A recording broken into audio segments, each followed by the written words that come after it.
It's like the way guys were having Trump on their podcast. I just thought that sucked.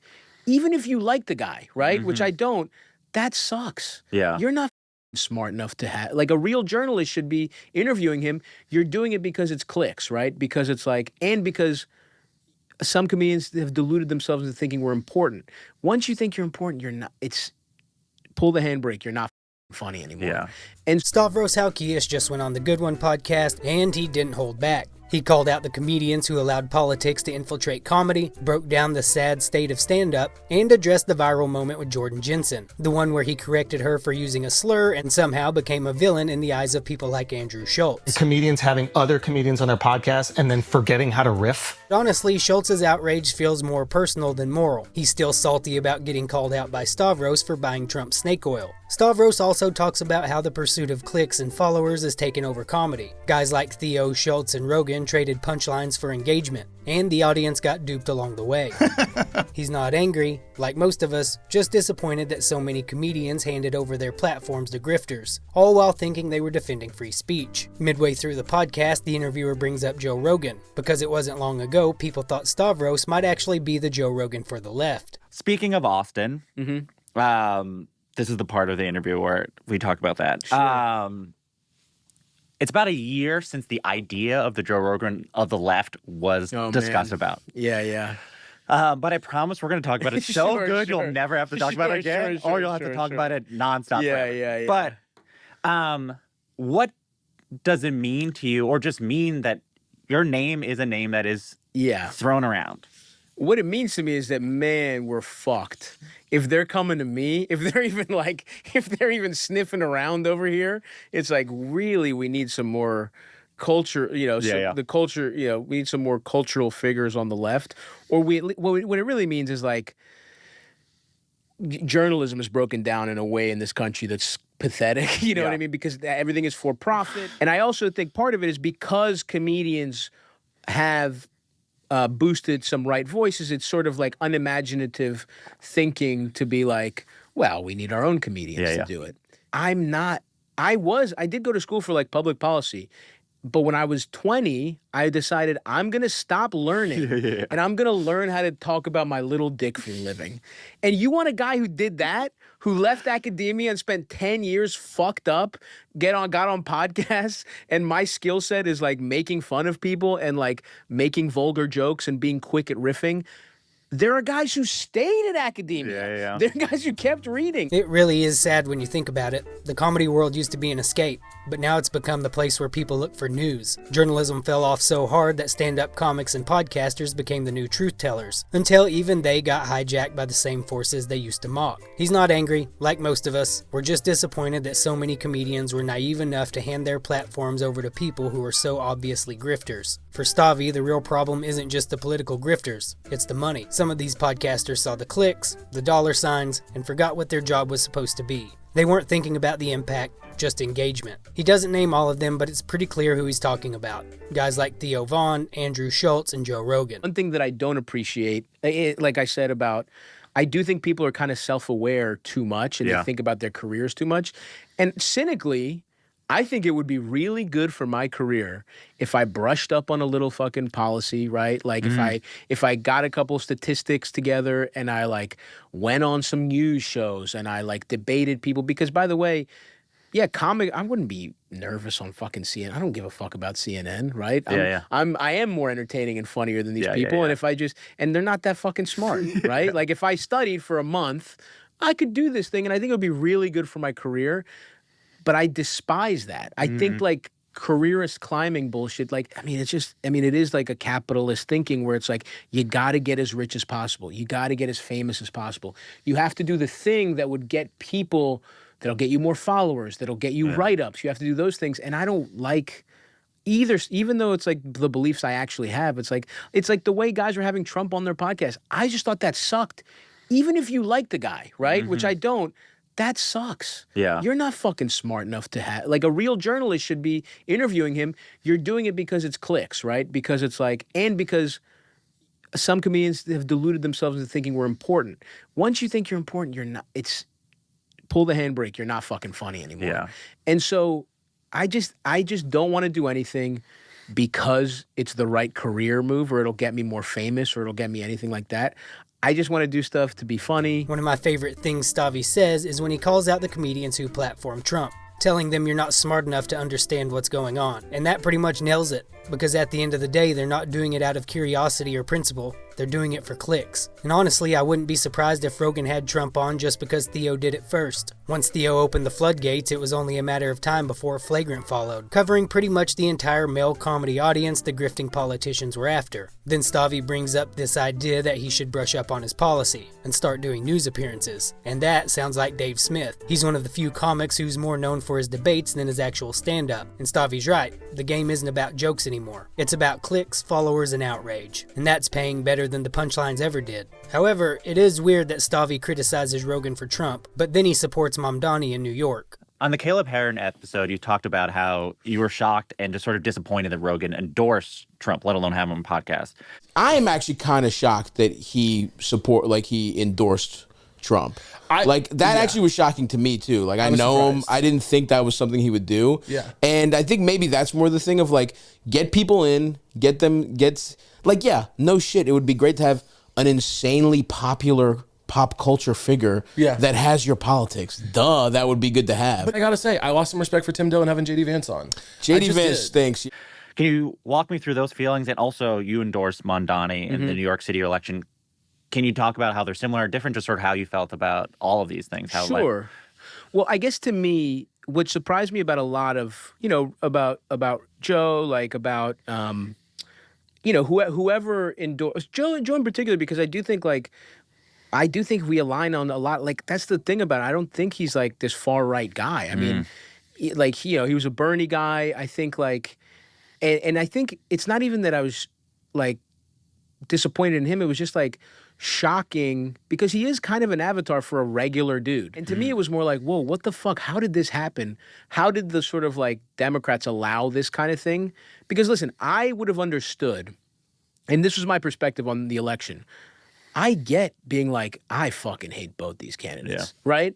That was my position. That was like, and I got not liking Kamala Harris, but I did not in any way, shape, or form understand being a free speech guy and then being like, Trump's my guy. Back then, Trump's team really did a number on the Rogansphere. They sold these guys a free speech fantasy and they bought every word of it. It is ironic that he supports Mamdani while criticizing those who platform Trump. Most reasonable people have lost faith in all politics at that level. And it's even crazier when you remember Rogan used to be a Bernie guy. If the Democrats had actually backed Bernie in 2016, Trump probably never even makes it to the White House. But I digress. It's just funny in a sad way that the Rogansphere got duped into backing a political movement, all because they thought their right to say slurs was under attack. And it's worse than even I thought, obviously, like with these fucking ICE pieces of shit with like, masked, no due process in America. And like, that's your freedom of speech guy. But it was like, he was suing journalists he didn't like. And it's like, I just thought it was a simplistic view of freedom of speech that's like, essentially, we should be able to say slurs. And like, they're not that worth it. Yeah. Take them back. Take them back, bro. You don't need to say them. Like, I would like due process and no slurs. You know what I mean? Like, I would like due process and bleeping out a couple fucking words. Stavy goes on to point out how after what this administration has done once they got into office, he's even more stunned that the Rogansphere thought it was worth risking so much, all over the bleeping of a few slurs. This is about as explicit as I'll get. Yeah. But I do think it's important to show, like, in an election where, look, if I could have helped out at all, and I don't think they needed me. He's just fucking, the campaign is really well run. Yeah. But that's where I'll be like, hey, if I think I can make a difference in any way, even if it helps this much, I'll help candidates I believe in or causes I believe in or fundraise for things I believe in. But, I'm not going to have like, the politics hour every week on my podcast. These days, it feels like every week on Rogan's podcast is just a political hour. Even when he has comedians like Santino on, he can't help but go full boomer and discuss everything CNN is currently talking about. No wonder there are so many Rogan haters now. A lot of them were fans at one point, but once they realized he was a moron, they turned on him. The interviewer clearly did his homework because the next question is something only true comedy fans would catch. asking Stavi how he feels about being the last line of defense among comedy bros. I saw you on Blair Saki's show for her birthday she had. Oh, and hell yeah. And she said something to the effect of, like, what does it feel like to be the last line of defense in the world of bro podcasting? And you said, everyone has idiot friends. It's just that my idiot friends have millions of listeners. Yeah. Which is wow, I didn't different realize the show was on the record, Jesse. I was speaking freely. But that's wild. Like, Yeah. No, because that's we what do it have is. idiot friends, and Yeah. you decide, oh, does their idiotness harm the world? And you decide whatever. But, like, And by the way, I am also an idiot. sure, yes. But Me and my idiot friends have millions of listeners, and that's fucked up. Yes. We really should just be dumbass comics who have specials, but that's about it. You Yeah. know what I mean? We can't just not solidify, but like you can't calcify and just we're on opposite sides, because we're not. I really, truly, in my heart, think you're falling for it if you cut off your friends who don't share these same beliefs with you. What they want is to divide you and your friends, to destroy communities along these fake like culture war lines, which ultimately I don't think these are hateful people. I think, especially when you talk about entertainment industry, I think you get swept up in a lot of stuff, and you, especially depending on how into your career you are, you want to walk a specific line. And I think I do think it's important to just be friends with people that have completely different thought processes as you. So Stavi is calling out a lot of comedians right now, whether he means to or not. Guys like Santino and Stavi are clearly distancing themselves from the Austin comedy scene, and that's driving people like Andrew Schultz absolutely nuts. It's like, all of a sudden, I don't know how to riff. Now your premise is offensive to me. Yeah, oh my God, you can't use that word. It's creating this divide that probably never would have existed if these comedians had just stuck to what they do best and stayed out of politics. And it feels like Stavi is a little worried about being left out. With his movie and everything else he's working on, he hasn't been invited back on Rogan, which is weird because Rogan loves promoting comics. You'd think Stavi would be on that list helping to plug his projects, especially considering he just had Brian Callen on to promote one of the worst stand-up specials of all time. You're going to be in Austin next month. You'll think he'll go on Rogan if he's free? I don't think so. I haven't thought about it. It's also in the middle of it's just in the middle of a packed tour.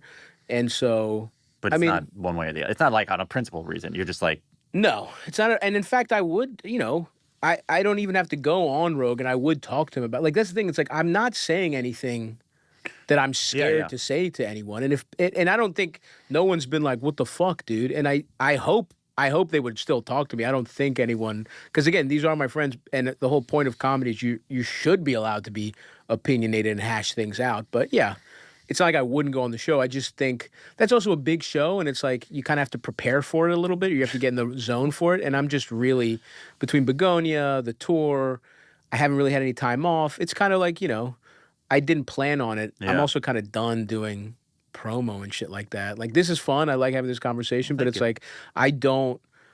I like to get it all in at once. I'm working hard this week, and then I want to kind of fuck off for a little bit, so. Another reason Stavi has been blowing up is because when Jordan Jensen came on his podcast, she said a slur, and Stavi corrected her. It went viral, and she got a lot of backlash. Andrew Schultz jumped on it, calling him hypocritical for correcting Jordan when other guests had used slurs on his show without comment. You used to be on a podcast that was known for riffing about the most up shit. Yup. And now all of a sudden it's I don't know how to do comedy. That's a bad word. Stavi finally addressed it in the next clip, explaining he wasn't really trying to call anyone out publicly. He was thinking about Jordan, trying to help her promote her special, and figured that she shouldn't be telling that story at the top of the podcast. The comedian Jordan Jensen was on your podcast. Mm-hmm. She said a slur for transgender people in a very convoluted point. He was I've tranny, right? Okay, which is crazy. Yeah, he said that. You're quoting He said him. that. He's the Southern guy, which tranny to me is drag, in my opinion. No.